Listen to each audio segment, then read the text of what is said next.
ரீசெண்டாக நம்ம சேனலில் சாம்சங்கோட Galaxy S25 சீரிஸ் ஸ்மார்ட் ஃபோன்ஸோட வீடியோஸ் வந்து போட்டிருந்தோம். இதில் வந்து சாம்சங்கோட Galaxy S25 Ultra வந்து தனி வீடியோவும் S25 மற்றும் S25 Plus வந்து இன்னொரு தனி வீடியோ வந்து போட்டிருப்போம். ஆனால் இப்போ அது மேட்டரில் இதே லான்ச் ஈவெண்ட்டில் சாம்சங்லேருந்து Galaxy S25 Edge அப்படின்னு சொல்லப்படுற இன்னொரு ஃப்ளாக்ஷிப் ஸ்மார்ட் ஃபோனும் சாம்சங் வந்து கூடியது லான்ச் பண்ணுறதா இருக்காங்க. இந்த ஃபோனில் என்ன ஸ்பெஷாலிட்டின்னு கேட்டிங்கன்னா பேருக்கு ஏற்றப்ப ரொம்ப ஒல்லியாக இருக்குன்னு சொல்கிறாங்க. ஸோ இப்போதைக்கு கிடைச்ச ரூமர்ஸ் வச்சு பார்க்கும்போது இந்த Galaxyயோட S25 Edge அப்படின்னு சொல்லப்படுற ஸ்மார்ட் ஃபோனில் எல்லா விஷயங்கள் வரும், எப்போ லான்ச் ஆகும் முதற்கொண்டு எல்லாத்தையும் டீட்டெயிலாக இந்த வீடியோவில் பார்க்கலாம். வீடியோக்குள்ள போக முன்னாடி சேனல் சப்ஸ்கிரைப் பண்ணுங்க, பக்கத்து பெல் ஐக்கனை பிரஸ் பண்ணி தொடர்ந்து உங்க ஆதரவு தாங்க. இப்போதைக்கு கிடைச்ச ஏர்லி லீக்ஸ் வச்சு பார்க்கும்போது இந்த Galaxyயோட S25 Edge அப்படி சொல்லப்படுற ஸ்மார்ட் ஃபோன் வந்து வெறும் 6.4 மில்லிமீட்டர் திக்னஸ்ல இருக்குன்னு சொல்றாங்க. இன்னொரு ரூமர்ல வந்து 6 மில்லிமீட்டர் வரையும் திக்னஸ் இருக்கிறதுக்கான வாய்ப்பு இருக்குன்னு சொல்றாங்க. ஆனால் மோஸ்ட் வந்து 6.4 மில்லிமீட்டருக்கான திக்னஸ் இருக்கும் அப்படின்னு சொல்றாங்க. இது ஒரு கம்பேரிசன் சொல்லணும்னு கேட்டீங்கன்னா ரீசெண்டாக லான்ச் பண்ண Galaxy S25 அந்த பேசிக் வெர்ஷன் வந்து 7.2 மில்லிமீட்டர் திக்னஸோட இருந்துச்சு. அப்படி பார்க்கும்போது இது 6.4 மில்லிமீட்டருங்கும் போது கிட்டத்தட்ட ஒரு 0.8 மில்லிமீட்டர் திக்னஸ் வந்து கம்மியாக இருக்கு. மேலும் இப்போ ஸ்கிரீன்ல பார்க்குற மாதிரியாக வந்து இந்த ஃபோன் எந்த அளவுக்கு ஒல்லியா இருக்கும் அப்படிங்கறத வந்து சாம்சங்கோட Galaxy S25 ஸ்மார்ட் ஃபோன் கூட இருக்கிற மாதிரி இந்த மாடலோட சைஸ் கூட சேர்த்து இந்த ஃபோனை வந்து காட்டியிருந்தாங்க ஒல்லியாக. சைடில் பார்க்குறது ரொம்ப ஒல்லியா இருக்கு, ஆனால் கேமரா மட்டும் கொஞ்சம் நீட்டிட்டு இருக்கு. காரணம் வந்து இது ஃப்ளாக்ஷிப் ஸ்மார்ட் ஃபோன் சொல்கிறாங்க. அதாவது ஃப்ளாக்ஷிப் ஸ்மார்ட் ஃபோனுங்கும் போது பெர்ஃபார்மன்ஸ் கண்டிப்பாக நல்லா இருக்கும், அதனால் கேமராவும் கண்டிப்பாக இதில் நல்லா வச்சிருப்பாங்க சொல்கிறாங்க. ஆனால் கேமராவோட சைஸை குறைக்க முடியாதுங்கிறனால கேமரா மட்டும் நீட்டிட்டு இருக்கு. மற்றபடியாக ஓவரால் பாடி எல்லாமே வந்து ஸ்லிம்மாக கொடுத்துருக்கிற மாதிரி தெரியுது. சாம்சங் மட்டும் தான் ஒல்லியாக கொண்டு வர போகிறாங்களான்னு கேட்டிங்கன்னா அதுதான் இல்லை. ஐஃபோன்லேயும் வந்து iPhone 17 ஸ்லிம் அப்படிங்கிற ஸ்மார்ட் ஃபோன் வந்து லான்ச் பண்ணுற போகிறதா சொல்கிறாங்க.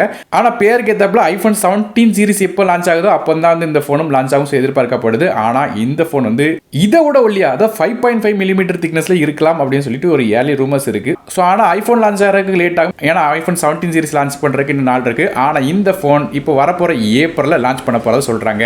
மேலும் ஃபோனோட சைடில் பார்த்துட்டீங்கன்னா நமக்கு கார்னர்ஸ்லாம் ஓவல் ஷேப்பில் இருக்கு. ஆனால் கார்னர்ஸ்ல எடுத்துக்கிட்டீங்கன்னா ஒரு பாக்ஸியான ஃபீல், அதாவது ஒரு ஷார்ப் எட்ஜஸ் மாதிரி தான் இருக்கு. அது மட்டும் இல்லாமல் நமக்கு இந்த ஃபோன் வந்து சில்வர் அல்லது இந்த மாதிரி கிரே கலர்ல தான் கொடுப்பாங்க எதிர்பார்க்கப்படுது. இப்போதைக்கு காட்டியிருக்கிறது ஒரு சில்வர் கலர் மாதிரி தான் தெரியுது. இது போ கேமரா பக்கத்தில் LED ஃபிளாஷ் வந்து நோட் பண்ண முடியுது. ரைட் சைடில் பவர் பட்டன் வால்யூம் கீஸ் மாதிரியான விஷயங்கள் கொடுத்துருக்காங்க. மற்றபடி டிஸ்பிளேயோட சைஸ்னு பார்க்கும்போது இது 6.7 அல்லது 6.8 இன்ச்க்கான AMOLED டிஸ்பிளேயோட வரும் சொல்றாங்க. அதாவது சாம்சங்கோட Galaxy S25 Plusல பார்த்த அதே டிஸ்பிளே தான் இருக்கும் அப்படிங்கிற மாதிரி சொல்றாங்க. ரெசல்யூஷன், குவாலிட்டி, இன் டிஸ்பிளே ஃபிங்கர்பிரிண்ட்ஸ் மாதிரி எல்லா விஷயங்களும் நமக்கு Galaxy S25 Plusல பார்த்த மாதிரி தான் இருக்கும் சொல்றாங்க. சரி, டிஸ்பிளே சரி, இதோட பெர்ஃபார்மன்ஸ் எப்படி இருக்கும்பா அப்படின்னு கேட்டீங்கன்னா இப்போ ரீசெண்டாக லான்ச் பண்ண Galaxy S25 சீரிஸ்ல இருந்த அதே Snapdragon 8 Elite அப்படிங்கிற ஃபிளாக்ஷிப் சிப்செட் தான் இதுலயுமே கொடுக்குறாங்க.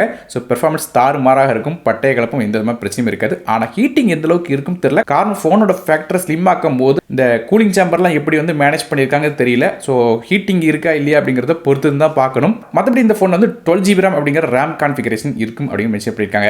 OS பொறுத்தவரையும் இது வந்து Android 15 OSல 1UI7 அப்படிங்கிற இன்டர்ஃபேஸ் லான்ச் பண்றாங்க சொல்றாங்க. அப்டேட்ஸை பொறுத்தவரை வழக்கம் போல 7 வருடத்துக்கான அப்டேட்ஸ் இந்த ஃபோன்லையும் இருக்கும் சொல்றாங்க. கேமராஸை பத்தி பார்க்கலாம். ஃபோனோட பேக்ஸ் நமக்கு ரெண்டு கேமரா மாடல் தான் இருக்கு நீங்க பார்க்குற மாதிரியாக. ஸோ 2 கேமரா போது பிரைமரி கேமரா நமக்கு வந்து Galaxy S25 Ultraல பார்த்த இந்த 200 மெகாபிக்சலுக்கான பிரைமரி கேமரா இருக்குன்னு சொல்றாங்க. அதாவது Galaxy S25 மற்றும் S25 Plus கம்பேர் பண்ணி பார்க்கும்போது அதை விட அந்த பிரைமரி கேமரா பெட்டராக இருக்கும். காரணம் இது Galaxy S25 Ultraல பயன்படுத்தப்பட்ட அந்த 200 மெகாபிக்சல் கேமராவை இந்த ஃபோனில் கொடுக்க போறதா சொல்றாங்க.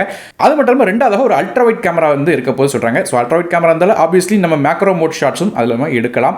ஸோ இது மாதிரியாக ஃபோனோட பேக் சைடு ரெண்டு கேமரா இருக்கும் சொல்றாங்க. மற்றபடி டெலிஃபோட்டோ கேமரா இதில் கிடையாது. மற்றபடியாக பேட்டரிஸை பற்றி நீங்கள் ஏற்கனவே ப்ரிடிக்ட் பண்ணியிருப்பீங்க. அதாவது Galaxy S25 Ultraல கூட நமக்கு வந்து பெரிய லெவலில் பேட்டரி வந்து கொடுக்கல. ஸோ இதுலையுமே வந்து நமக்கு அந்த அளவுக்கு எதிர்பார்க்க முடியாது. அதனால ஃபோனோட சைஸை குறைச்சாலே பேட்டரி குறைக்காங்கன்னு தான் அர்த்தம். அதுபடி பார்க்கும்போது இதில் 3000 அல்லது 4000 mAhக்கான பேட்டரி இருக்கும் சொல்லி எதிர்பார்க்கப்படுது. ஸோ அதனால ஒரு நாள் ஃபுல்லாக பேட்டரி இருக்குமாங்கிற சந்தேகம் கண்டிப்பாக இருக்கு. ஸோ மேலும் வந்து ஃபாஸ்ட் சார்ஜிங்கும் 25 வாட் அல்லது 45 வாட் தான் கொடுப்பாங்க. ஸோ அதுவும் பொறுத்து தான் பார்க்கணும். இது போக வழக்கமாக எல்லா சாம்சங் ஃபோன்ஸையும் பண்ற மாதிரி சார்ஜர் இதுலையுமே பாக்ஸோட வராது. ஸோ சார்ஜர் நீங்கள் தனியாக தான் வாங்கணும், டேட்டா கேபிள் மட்டும் உள்ள தந்துருவாங்க. இப்போதைக்கு கிடைச்சிருக்க ரூமர்ஸ் வச்சு பார்க்கும்போது இந்த ஃபோன் வந்து 39 கண்ட்ரீஸ் லான்ச் பண்ண போற சொல்றாங்க. யூஎஸ், கனடா மாதிரி கண்ட்ரில இப்போதைக்கு விற்பாங்களா இல்லையான்னு தெரியல. ஆனால் வந்து இந்தியா இருக்கிறதுக்கான வாய்ப்பு இருக்கு.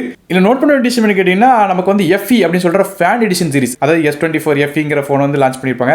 அதே மாதிரி S25 FE அப்படிங்கிற இன்னொரு ஃபோனும் லான்ச் பண்ணுவாங்க. அது வந்து பெரிய லெவலில் ஃபிளாக்ஷிப்பாக இருக்காது, கொஞ்சம் குட்டி காம்ப்ரமைசஸோட நமக்கு வேலை வந்து கொஞ்சம் கம்மியாக தருவாங்க. அந்த ஃபோனும் லான்ச் ஆகும். ஆனால் இந்த ஃபோன் கூட லான்ச் பண்ண போறாங்களா, அது பெரோ லான்ச் பண்ண போறாங்களா அப்படிங்கிறது இப்போதைக்கு தெரியல.